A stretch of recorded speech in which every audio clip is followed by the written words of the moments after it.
में हम चर्चा कर रहे हैं कि होलिका दहन कब का है। इसमें लोग बड़े कंफ्यूज हो रहे हैं। आइए, ग्रंथ मेरे सामने रखा है और विष्णु पुराण के अंतर्गत होली के बारे में बड़ी सटीक बातें कही गई हैं और वही बात मैं आपके बीच में रख रहा हूँ, उसे आप सुन लीजिएगा। अतः फाल्गुन पूर्णमास्याम होलिकोत्सव युधिष्ठिरकृत प्रश्नेन कृष्णेन इतिहासे रघुम प्रति वशिष्ठ बचो भविष्य। इसके बारे में युधिष्ठिर ने प्रश्न किया और भगवान श्री कृष्ण ने जो बताया, जो कभी वशिष्ठ ने जिसका वर्णन किया था, सुनिए। वशिष्ठ उवाच, वशिष्ठ कहते अतः पंचदशी शुक्ला फाल्गुन नराधिपः, यानी पूर्णिमा फाल्गुन के शुक्ल पक्ष में मनाई जाती है। अभयम चैव लोकानाम दीयताम पुरुषर्षभ, और जो कि निर्भय कर देती है। होलिका उत्सव, होलिका का त्यौहार बहुत ही ज़्यादा मनाना जरूरी है, ऐसा गुरुदेव वशिष्ठ ने कहा।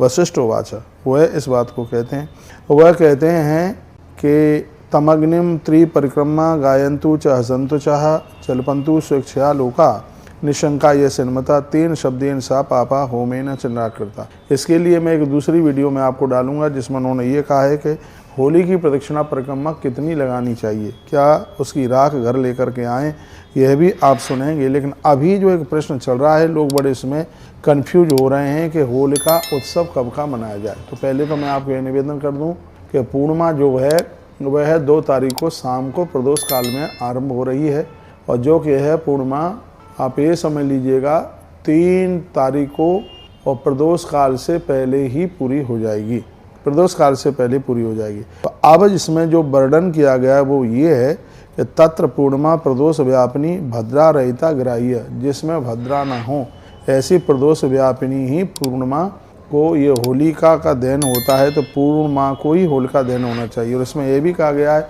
जिसमें चतुर्दशी बिल्कुल भी ना हो। अब मैं आपको निवेदन करना चाहूँगा कि जो पूर्णिमा है प्रदोष काल में, वो तो 2 ही तारीख को है, 3 तारीख को नहीं है। 3 तारीख को हम ये मान लेते हैं कि उदिता तिथि है और उदिता का प्रभाव 24 घंटे तक रहता है। यह अपने आप को समझा करके भी हम होली 3 तारीख को होलिका दहन कर सकते थे। लेकिन इसमें जो लिखा गया है वो ये कि न कर्तव्यो दिवाविष्टया रिक्तायाम प्रतिपत्स्वपि, यानी रिक्ता तिथि पड़वा है। जब आप होलिका दहन करते हैं तो उसमें पड़वा नहीं आनी चाहिए, उसमें प्रतिपदा बिल्कुल आनी नहीं चाहिए। यह है वर्णन, बड़ा स्पष्टीकरण ये बताया जाता है। प्रदोष व्यापिनी ग्राह्य पूर्णिमा फाल्गुनी सदा, हमेशा प्रदोष व्यापिनी पूर्णिमा में ही फागुन की होलिका का दहन करना चाहिए। तस्या भद्रा मुखम, भद्रा इसमें बिल्कुल भी ना हो। तो मैं कहूँगा 2 तारीख को संध्या के समय का जो मुहूर्त है बड़ा अद्भुत है। क्या सुंदर मुहूर्त है, 6:30 बजे से लेकर के लगभग 11:45 बजे तक यह मुहूर्त है, जिसमें होलिका भी, जिसमें भद्रा भी उतर जाएगी। उस समय भद्रा भी नहीं है। और सबसे बड़ी बात है कि यह प्रदोष काल है, और सबसे और बड़ी बात है कि इस दिन पूर्णिमा है, नक्षत्र तो नहीं है, क्योंकि होलिका के लिए पूर्वा फाल्गुनी नक्षत्र होना चाहिए। तो पूर्वा फाल्गुनी जो नक्षत्र है वो 2 तारीख को नहीं है, वो 3 तारीख को है। लेकिन इसमें ज़्यादा से ज़्यादा जो देखा गया है वो ये बताया जाता है कि एक तो इसमें भद्रा नहीं होनी चाहिए। रक्षाबंधन में और इसमें होली में भद्रा बड़ी खतरनाक होती है। तो ये भद्रा उस समय बिल्कुल उतर जाएगी और प्रदोष काल आरंभ हो जाएगा।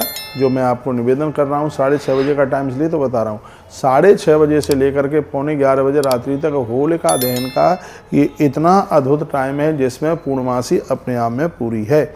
मैं आपको कहना चाहूँगा, व्रत भी आप करते हैं तो भी आपको यह व्रत 2 ही तारीख को करना चाहिए। अब बात आती है सत्यनारायण भगवान की कथा या अपनी कोई तिथि वगैरह जमानी है, पूर्णिमा का कोई श्राद्ध पड़ता है, तो वो आपको 3 तारीख ही लेनी है। मैं आपको फिर निवेदन करना चाहूँगा, दान पुण्य के लिए, सत्यनारायण भगवान की कथा के लिए वह 3 तारीख ही ली गई है, क्योंकि उस दिन पूर्वा फाल्गुनी मुहूर्त है।